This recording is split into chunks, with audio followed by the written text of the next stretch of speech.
Today I'll be presenting on this topic that the can bacteria, fungi degrade the oil, fat oil and grease input industry wastewater. Under the main topic, I also would like to discuss the problems encountered in conventional wastewater treatment methods and also some possible alternatives to overcome this issue. This is a kind of overview for my presentation. That's the first I will give brief overview on the conventional wastewater treatment methods and its operation in Sri Lanka, and then the sources of waste for and the existing or available treatment methods and the possible alternatives, especially the new research areas that we can explore. And the third one is that my research work, that is the biodegradation of fog waste generated in food industry, food service industry.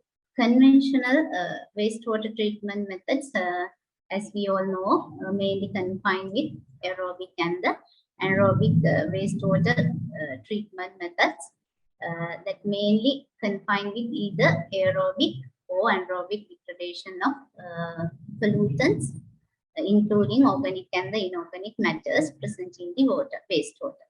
So the aerobic system is mainly supported by the mechanical aeration system to support the aerobic bacteria or microorganisms present in the wastewater, and also to ensure the complete degradation of organic matter.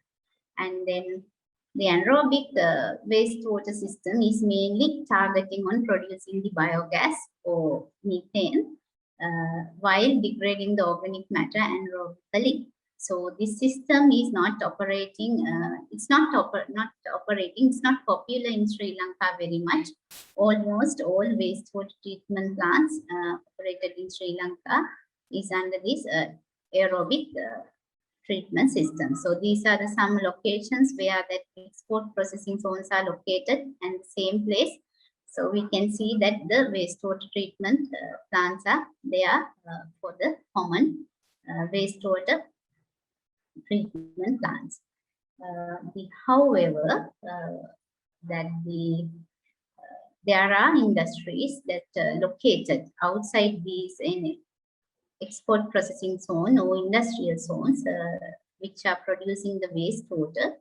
So they have to have their own wastewater treatment plants to treat them, such as food service industry, the today topics that we are going to focus on, including that the restaurants and the bakeries. Right? Then the second part, we will slowly move into the second stage, and the sources of fog in the wastewater. So it's usually, you may know that it's a common practice to reuse the oil even at the domestic levels.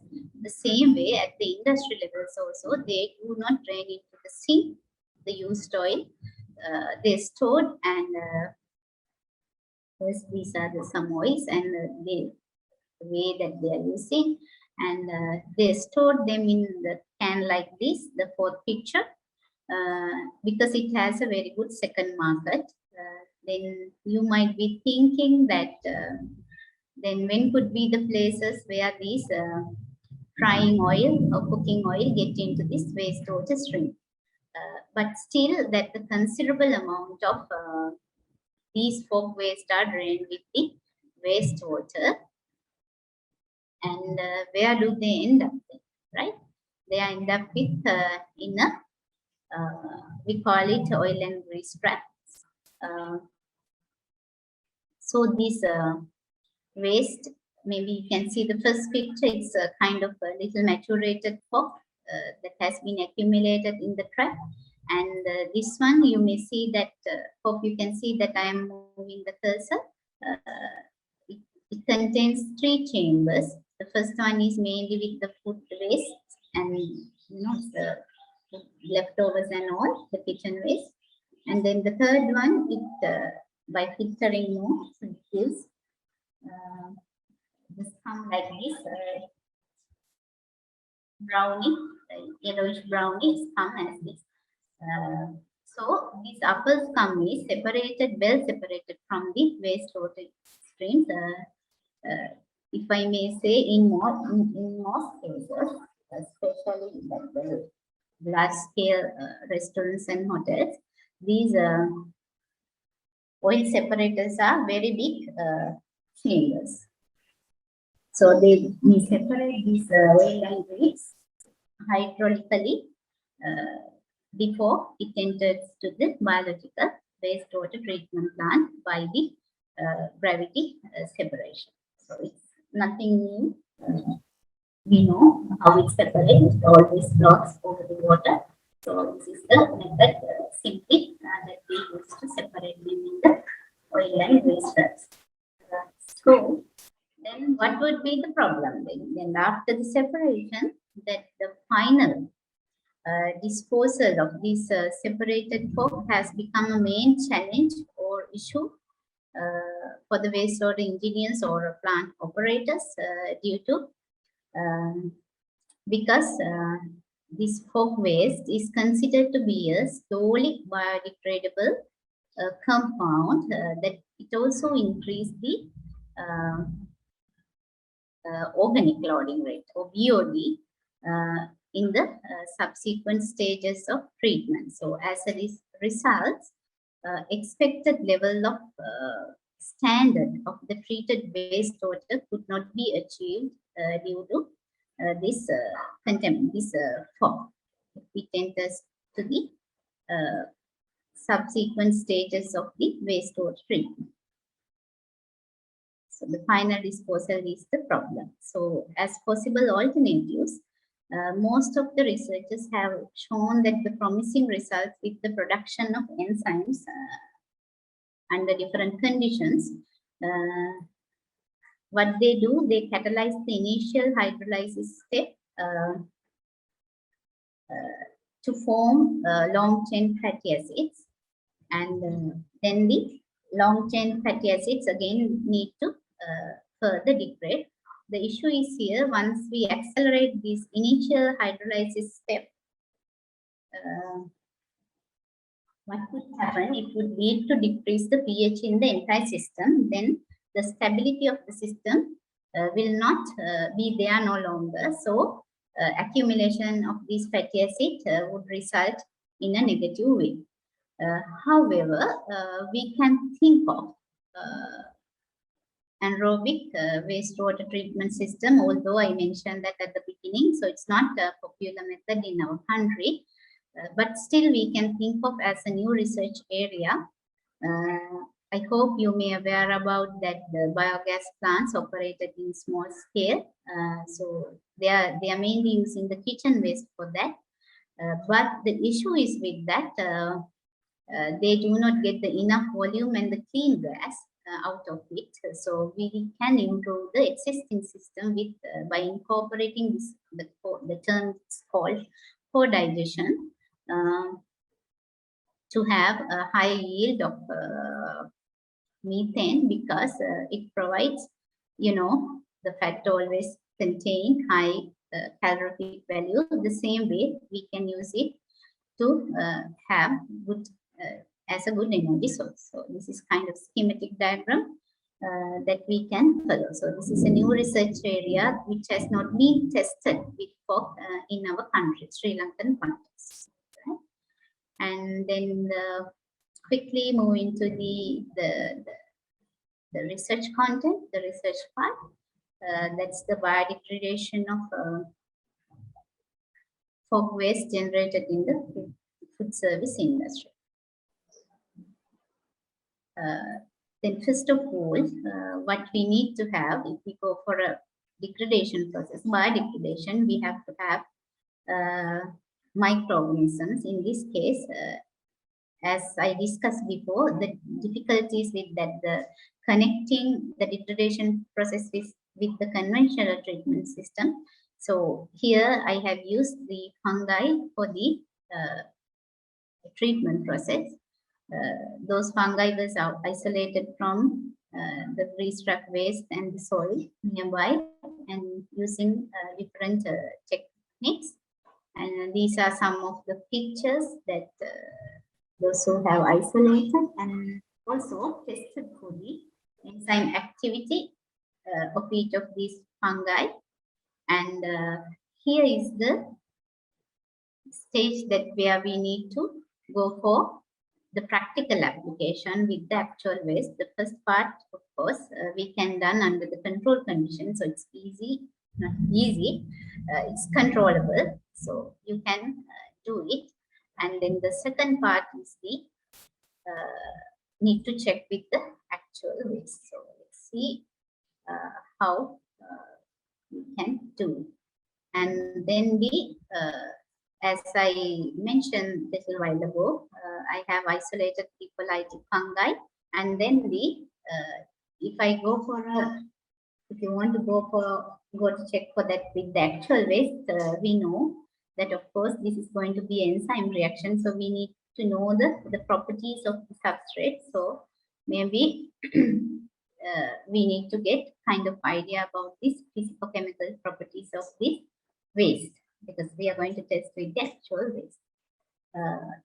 The readings or the findings for these physicochemical properties of these folk waste is quite interesting. But I say this because almost, I would say all industries were a bit reluctant to reveal the types of oils or fats that they are using in the cooking process, because it's their privacy, of course. And what I have to do here, I have to collect the waste. I can trace it back to its parent compound to check what could be the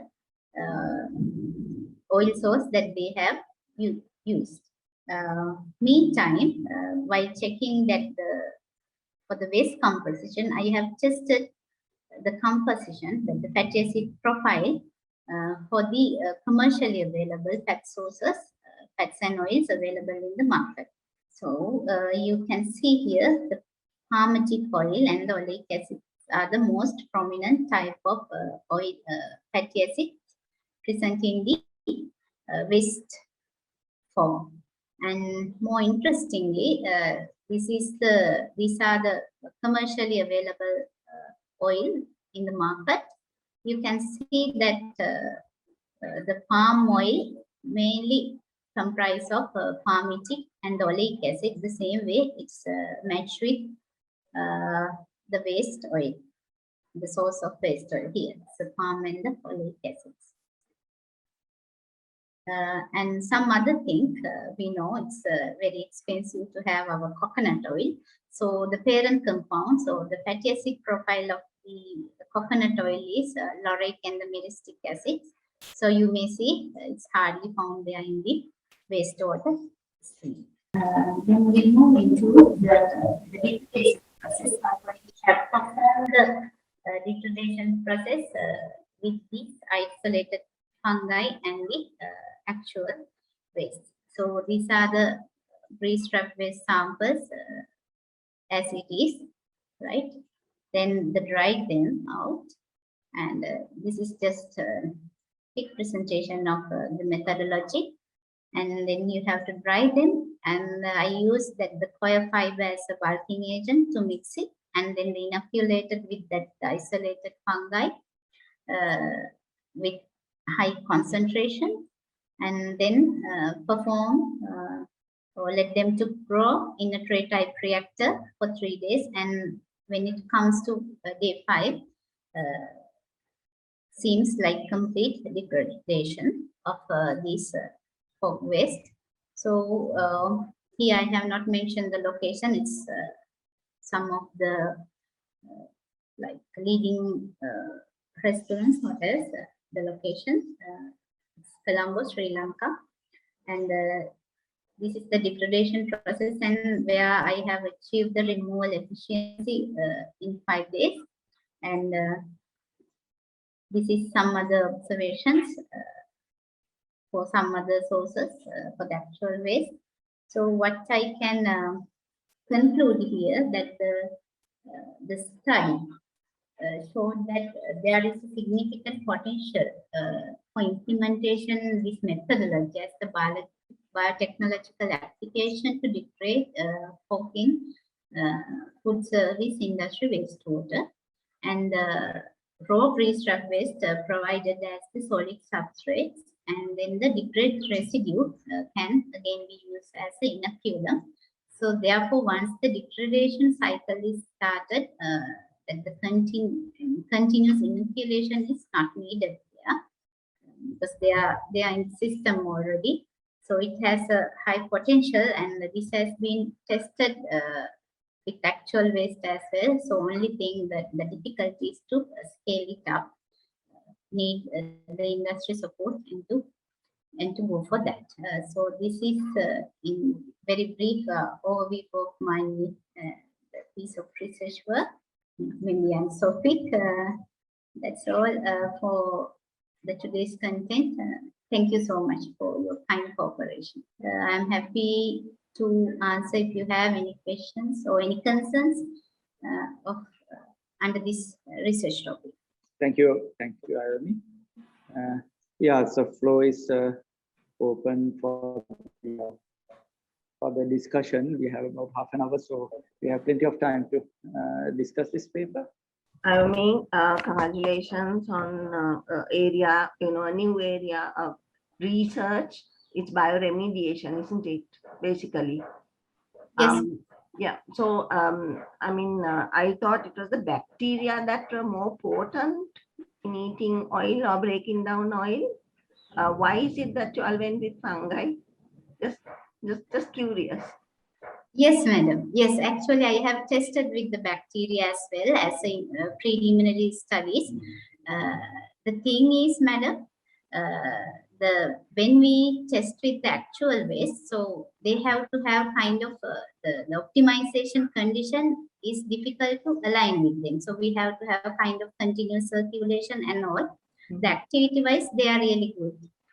But the thing is, the practical issue with the handling this my bacteria with the conventional treatment system. So if we combine these two, of course, they can degrade the pork, but at the subsequent stages, the treatment plant will get the issues, post-operation issues. Yes. Okay. So anyway, congratulations. This is environmental biotech, right? Yes. Yes. Okay. Congratulations. I really like that. Thank you. Thank you very much, madam. Ayomi, I have a question. Yes. Yes, I can see that I know anybody who done a little bit of dishes after heavy cooking would know that fats, oils, and grease really pain in the butt. Yes. So, and I think the basis of detergent and other things also comes in the lines of attacking or breaking oils, right? And then to get it mixed with water for cleaning. So are there, like, you showed the lipid profiles in your wastewater sediments.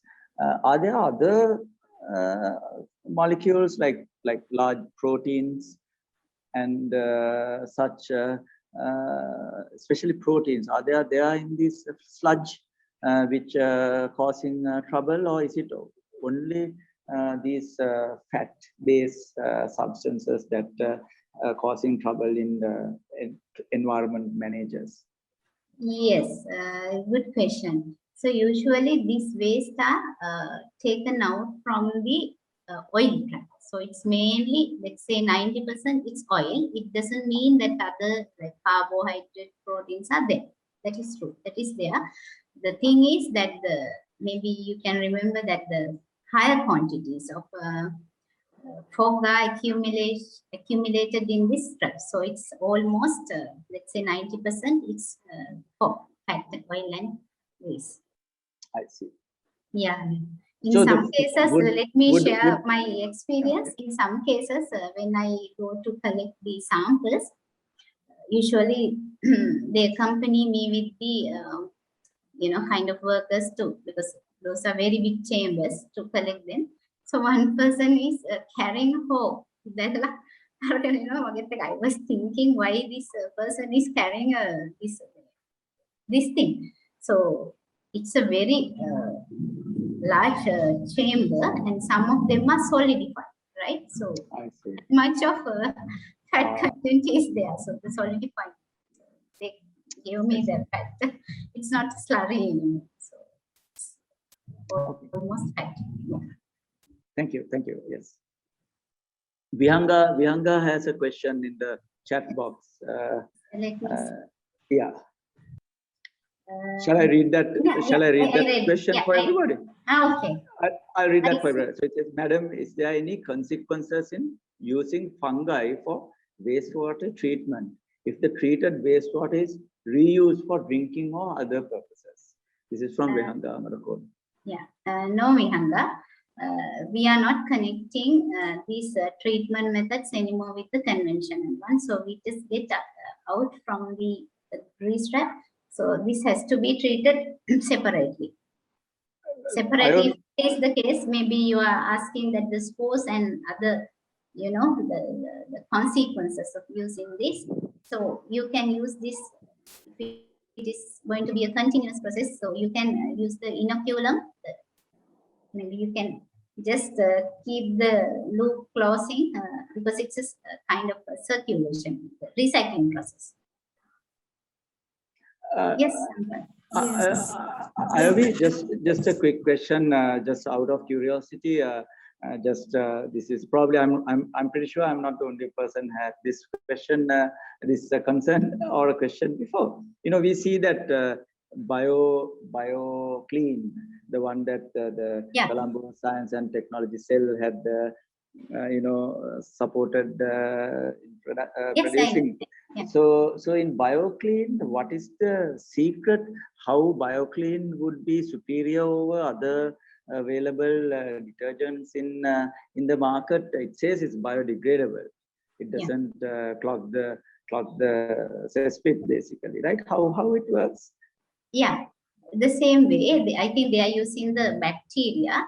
The issue is here not only the BioClean. There are some other enzyme extracts, various range of products are available to clean this. To clean the drain and maybe to reduce the odor. The thing is, you can of course accelerate the initial hydrolysis process, but finally that it's degraded up to producing the fatty acids. That the fatty acids again will be the cause for decreasing the pH level in the entire system if the quantity is high, right?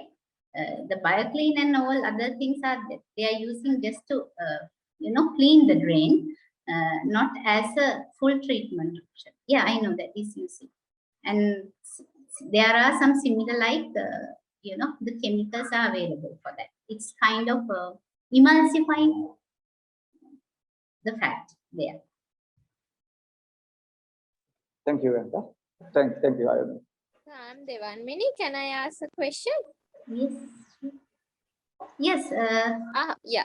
Thank you, Ayomi, for the very interesting presentation, because as Professor Preeti Madam also tell that most of the time we think it's bacteria that comes to the role, not the fungi. I'm just wondering, when it comes in the commercial scale, when we are introducing the fungi, like how we are going to do, like, do we have to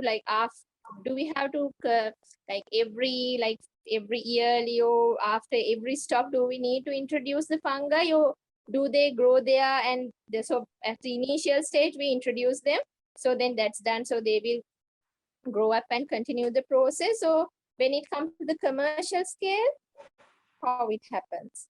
Yeah, the same way. First, the difficulty of the practical application of this process is you have to dry them first, and we have to optimize the condition for the fungi. So once it starts the cycle the same way, as long as the substrate, the fog is bright enough and providing the optimum conditions to grow to fungi, so you can always mix with the previous inoculum or previously degraded. So that has a kind of need to do kind of what is called pilot scale investigations as well. Although this has been tested with the actual waste, so need to scale up this. Yeah, that is yet to be done. Thank you, Ayomi. Few investors were agreed to do that, but due to some, financial reasons, it was unable to get it done. Yeah, I think there is a question: what is the benefit of using these methods over conventional wastewater treatment methods? I think it's not the additional benefit of because we have to have proper disposal method. That was the problem. So, okay, let me tell you this also. The existing disposal method or final disposal method of this separated fungi is not known yet. Usually what they do, they just collected the upper scum into a disposable bag and handing over to the local authority or municipality. So that is a kind of hidden scenario. Other than that, they are using this separated for bigger industries. Then other than that, some bakeries I found, they take them out from the separated oil trap and then bury. So it has kind of environmental consequences of because there is no proper disposal method. So if we can incorporate this method, so at least the volume will be lower. I mean, can this sludge be used to extract oil like crude oil if it is collected in large quantities? But no, the used oil, of course, they sell it. The rest, which is drain off with the wastewater, is accumulated there.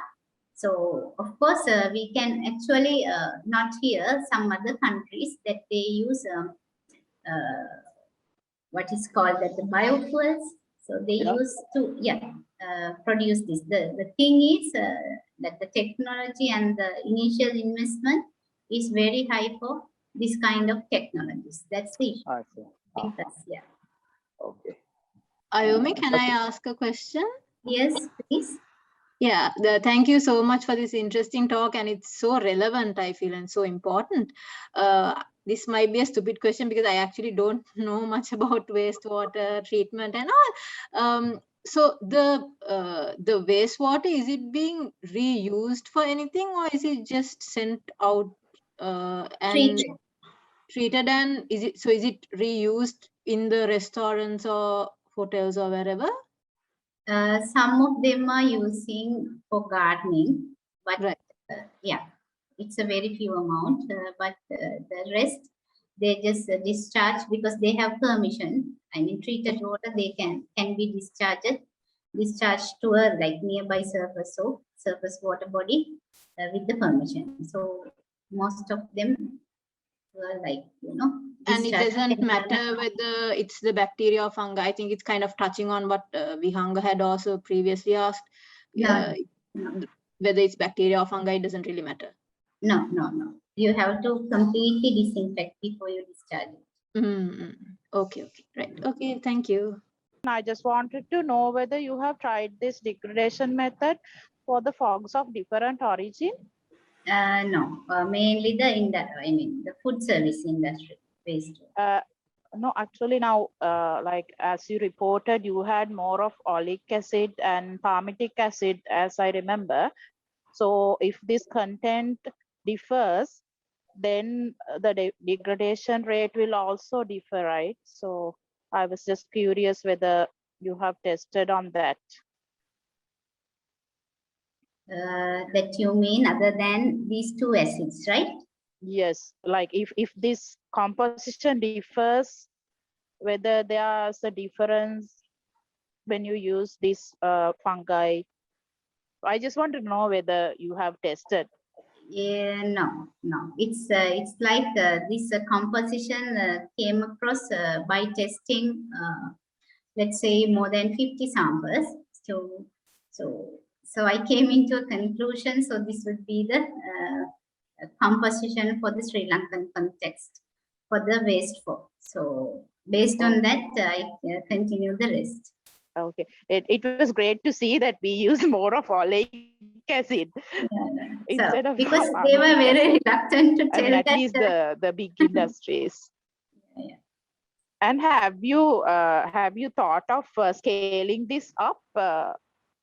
Yeah, why not?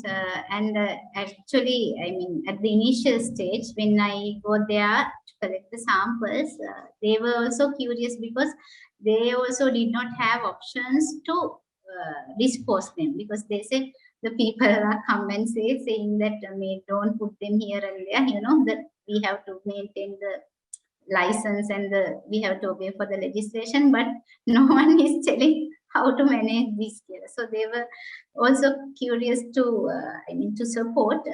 Some discussions were held, but it seems that we need kind of initial investment going to be quite high, but I couldn't make it as such as I planned.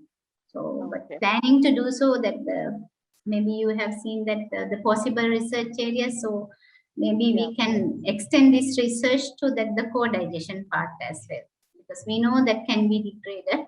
So maybe we can try out for that co-digestion part to produce the biogas. So that is unrevealed area is there to explore. Yes, and like, yeah, it's obvious that when you want to, use it for wastewater treatment in large scale, you have a lot of practical issues. But now I have heard in a lot of countries, the oil and all this fog that is coming from household contributes a lot. Like in some countries, it's over 15%.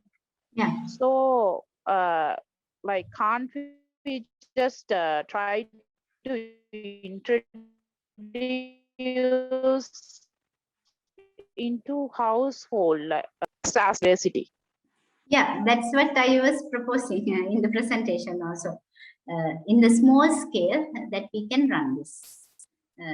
Scaling up is the problem, because the maintaining the pH at the different stages is difficult. Not difficult, but so we have to have like close monitoring there. So as you mentioned, Sachini, like if we talk about the growth, so they have here another problem with this fog. If they drain into this fog, what would happen in the winter season? It solidifies. So it's all clogged with the drainage system and get the overflows. So they have that issue as well. So yeah. Okay, thank you. Ayomi, there's 3 questions in the chat box. Okay. I will ask one at a time. Okay. The first one is Pasan Madhava is asking, there are many antimicrobial cleaning agents in market. Yeah. So can residues of these cleaning agents in wastewater hinder the biodegradation process? Yeah, that can be. Yeah. Okay. And Tarindu Dilshan is asking, I'm only reading the question part of these comments. Every comment starts with a positive, encouraging note as well, right? But the question is it needed to mix the sludge with coconut coir like in the lab tests? That is Tarindu Dilshan's question. Yes, in a certain way you have to mix it. Otherwise, we have to make sure that the proper balance should be there, especially because we are not going to aerate the system. So we have to do that. So is that to increase the surface area? Is it? Yes, surface area. It has actually multiple benefits. I see. Okay. Then Netma Hewawellage asking, is there a considerable negative impact of this process on greenhouse gas emissions? Of this process mean what? I think, Netma, if you are in the audience, you can ask that. Madam, wastewater degradation using biological methods. Conventional one, you mean? Yeah, either of the method, madam. I just want to know the effect on greenhouse gas emission. Is there a considerable impact or not? It's also depend on the quantity, right? So if we go for the anaerobic treatments, so we are expecting to produce this biogas. So you know what is that. So then again, we will be using the same way for as a fuels or energy source. So that has an impact, of course, with the methane. But if we are using it as energy source, so that could be maybe diverted into other aspects as well. So that is there, yeah. But because it's we are dealing with or managing with this waste, so it's already a problem. So the managing of also waste, also we can't completely avoid that the negative impacts that can be there. So yeah. Thank you, madam. Yeah. Ayomi, Dilshan is asking, he's saying that this can be a stupid question, but I don't know. Can we use the same characteristics of these organisms to overcome the issues that we are having on oil problem related to express pearl? Is it expensive to use? By the way, Dilshan, somebody who's involved with the express pearl accident related reporting, I would say no question is stupid in that particular event. It's not a stupid question. Yeah. Yes, Ayomi, over to you. Yeah. I mean, it has been, I mean, using that the oil degrading bacteria to reduce these oil patches. So it's not a stupid question at all. So this has been using by scientists, and maybe it has been proven that the certain oil degrading bacteria having that the same capacity to degrade. That's not a stupid question. So we can do that. So Ayomi, along that line, so the petroleum, like crude oil and petroleum products coming from like partially refined sources, would they carry toxins that prevent such bacteria action, or is it just that not used in a highly like upscaled issues like like environmental pollution and the oil wells related leakages and all? Yeah, it's like this. The parent material of, because we are referring to oil, right? Both the petroleum and oil, but the parent compounds are different, right? So it's alkene, so that's kind of, there are research groups that they are working on it. Yeah, of course, there could be some toxic materials. So, I mean, there are research. So I am not in a position to give a correct answer for that. I know that the researches are going on for this. Sorry, I have not a good answer for that. Oh no, that's nice. I think that's these are all interesting, thought-provoking. I mean sessions. Yeah, thank you for that. Yeah, any questions? Any more questions? Yeah, there's one more question. There is a question at the chat box. Okay, it's from Vihanga again. She asked, Madam, this may be bit out of the topic, but I just want to know what is the feasibility of using treated wastewater for drinking in Sri Lanka? Feasibility. Let me give you answer like this. Because we have plenty of water, right? So I think we don't want to go for it. So let me give the answer for this question like this. The countries, those who are having very limited water resources, let's say African continent, countries like Namibia, they use this recycled wastewater for drinking, but not anymore in Sri Lanka. I don't think people would drink if we serve. So they will drink rainwater instead if they get to know that this is from the treated wastewater. So the possibility means you have to make sure that whether these and the treated water should meet the drinking water requirement. Other than that, it's violating human rights also. But certain countries in the African continent, they use. One last question, Ayomi. So now, I mean, are you having any plans to continue with this? Yes, madam, very much. Department? Yes, madam. Why not? I was planning to, but I hope I can, because the thing is, need to grant, madam. So maybe I'm working with that, the actual thing, actual waste and all. The lab scale thing can be done, of course, but when we need to scale this up, need a kind of capital investment. So I know, but the preliminary work can be done. yeah, it can be done. Yes. You may come across new species, sequencing, patenting, all that can be there. And then you can go ahead with the industry if I mean, like, Yes, ma'am. So yes. I would, really encourage you to do that. And Thank you. with Will the do. center, yes, okay, all the best. Thank you very much, madam. Thank you so much. I will definitely. Okay, I think with that very positive note, and I will conclude this very engaging, relevant, timely topic. Garbage, wastewater, come on, who likes those? But then I noticed that again and Many again, too. yeah, again and again, when we have this sort of discussions, the discussion goes into a very, very, very enriching and directions. And I know a lot of students in our department really into garbage and wastewater related issues and management. So it's very nice. I mean, I think that's a true scholarship.